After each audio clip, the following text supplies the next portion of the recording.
Hey everybody, I'm Rachel Hardman and this is Passionate About Music Education. It is a channel not just for inspiring students and parents into the wonderful gifts that music education offers, not just for sharing good practice with other teacher colleagues, but it's also to talk about stress management and really healthy ways that we can look after ourselves as teachers and music educators and musicians. As you know from my story, I've been teaching for 25 years internationally and in the UK, and I've always taught in secondary schools, and I've had an amazing career. I love teaching music to students, I love the joy of music making, and I really have had an awesome career. But there have been times where I have really struggled with the stress, and I've pushed myself too hard, I've got myself stressed out, and I don't know healthy ways to unpack it. And unfortunately, sometimes within education, you are led to believe that that's your fault, that it's your fault that you're not coping, that it's your fault for not being good enough, working hard enough, not working smart enough. And actually, in truth, it's really not having good stress management skills and techniques to help unpick all of that stress in a much healthier way. So my channel is about sharing good practice that I've been learning over the last 2 or 3 years and have been practicing myself.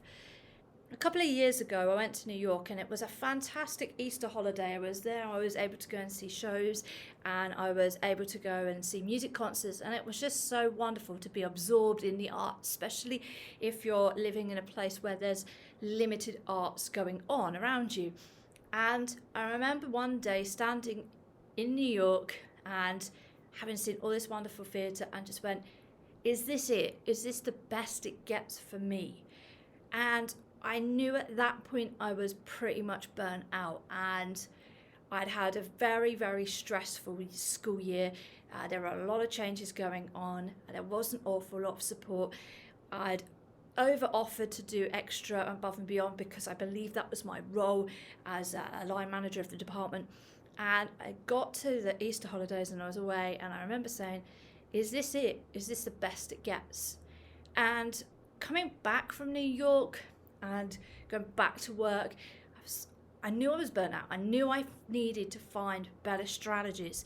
So that was really for me the starting point for the change of why did I feel unhappy? Because on paper, in theory, I had a really great job, I had a great department, it was well resourced and a lot of students playing music, but there was something missing, and that wasn't really a reflection of the school. That was just where I felt I was in my own stress management, and also, getting to middle age and dealing with that too. So I started going into lots of different strategies about stress management, and the more I explored it, I found better ways of coping.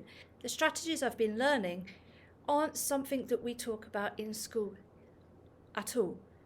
And these are strategies that are really great life skills, and you'll hear life coaches and high performance coaches talking about, motivational speakers, but you're not hearing that on a day-to-day basis within your school, or you're hearing that at the PD and training sessions. And I think it's a real great shame, because had I known the skills that I now know 10, 15 years ago, I would have been able to cope with stressful situations so much better.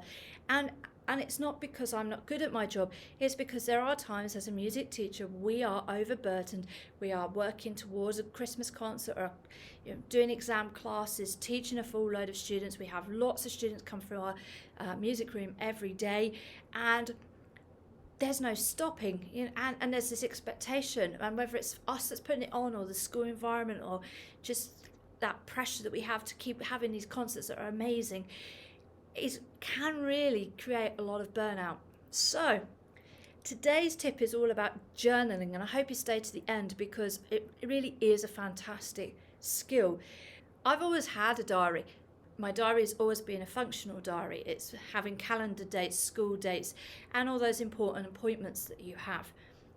And I have my lesson planner for my work, but I never really kept a personal journal for myself. And when I was reading stress management techniques, a lot of people was keep coming back to, you should journal. And I was like, I don't have time to sit down and be a creative writer, and my life's not that exciting. It's fine, I'm not going to do it.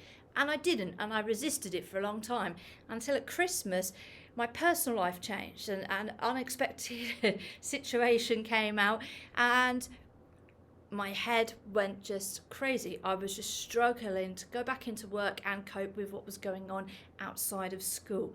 And what happens is the brain doesn't shut up. For me, it just keeps going on and on and on and on and reliving. And it's that anxiety and depression, worrying about the future and, of course, worrying about the past, which is the ego mind. And after a couple of weeks of me going, I'm not sleeping well, I'm not coping well, I've got to be healthy for the children, I've got to be healthy for myself, I need to sort this out. I started writing down in a journal everything that I was feeling. And when I started the journal, my story in it was, of course, sat in negative emotions. It was the guilt, the shame, the blame, the fear, the panic, all of those very normal feelings you have when something happens and your life's turned into a crisis. As I went through this process, and I was doing it every day, maybe a couple of times a day, just to take the noise out of my head onto the paper, I started to get to the point where those negative emotions were becoming a little calmer. And the next step that I found with my journal was to start looking for moments of gratitude, moments of joy within the day. I didn't want to get to that point in my life where everything was dark and grey and that there was no joy, because there's always joy. So my journal started to shift, not just talking about all the negative noise that was going on, but actually what was I grateful for.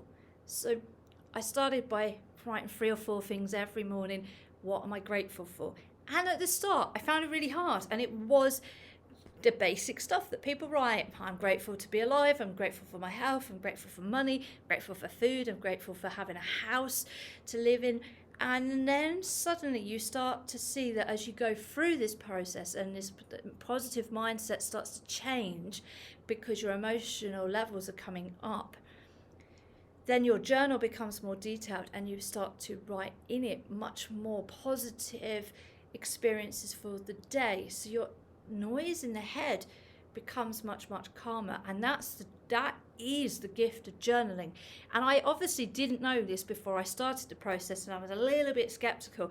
But I'm here to tell you that it really does work. So if you are feeling stress or burnout, write down those feelings on a daily basis. Get them out of your system. Get them out of the head. It will clear your mind a little bit so you can sleep better, so you can eat better, you can physically look after yourself. And then start looking for those joy moments, because they are there all the time. But in that negative mindset that we can easily get into, we forget to see them or we don't really notice them. My journal now, which I keep doing every day, is really helpful because I now can go back 2 months ago and read what happened, and I can remember things that I did that were just like really amazing. I go, I forgot I went here, and I forgot I saw this, and I forgot I spoke to that person, or I did this event. And it's easy in our busy, stressful lives, particularly at the moment with all the changes teachers are going through, to forget those moments of joy, to forget those positives that were there and that are still there. So that has been a great comfort to me, because as I reflect back, I go, look how brave you were, look how courageous you were, look how far you've come, look how much you've healed from that point. It's really good for that self-reflection and seeing how far you've grown from 2 months ago to now, or 6 months ago to now. And the other thing that I really noticed about journaling, and I was sharing this with my sister yesterday, is that I can now start to see when I'm slipping backwards, because my journaling and what I'm writing in it becomes quite vague, and I really struggle to write anything more than a couple of sentences. But when I'm having a good day and it's going well, I can write a couple of pages. And I know as soon as I start to see that short journal entry, that harder to write something positive, that's the moment that I know that I'm struggling and I need to go back to self-care. I need to make sure I'm eating healthily, drinking water and drinking, good stuff for my body. I need to be sleeping again, and I need to put back in some fun activities during the day to break up that stress, to not bring that stress from the morning all the way through the day back to home, and then to keep doing it over and over. And I think with teaching, because I've been doing it a long time, we are so passionate about caring for children and doing a really good job. We love our subject. We want to share the arts with our students. and really engage them into the joy of music making, that we put so much pressure on ourselves to be perfect. And you can have that one lesson or that one student that doesn't engage, that doesn't work with you, is having a bad day, you can come home and you go, my day was awful.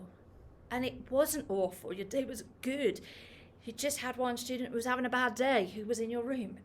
But it's easy to forget that when you're stressed and you're busy and busy and busy and you're getting to that point of burnout. So for all those skeptics like me, if you don't think journaling will work, I promise it will. I was very anti it at the start. I was like, this is never going to work for me. I'm never going to find time.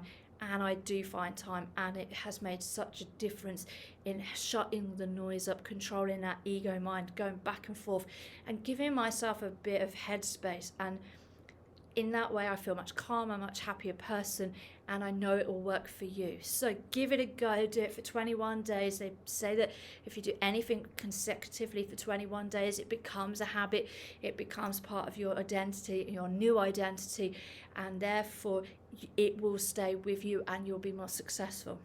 If you have any questions or comments, obviously please leave them on this video. I do read them and I will answer. If you want to reach out to me personally, then you can find my email and contact information on the YouTube channel. And I hope this helps. We all go through stress, we all go through those bad times, and we've got to find strategies to help. And we've got to stand together as teachers, as musicians, and work together and support each other and give each other those life skills that maybe we're not learning within our working environment. I hope this has helped. I look forward to seeing you again. And my name is Rachel Hardman, and this is Passionate About Music Education.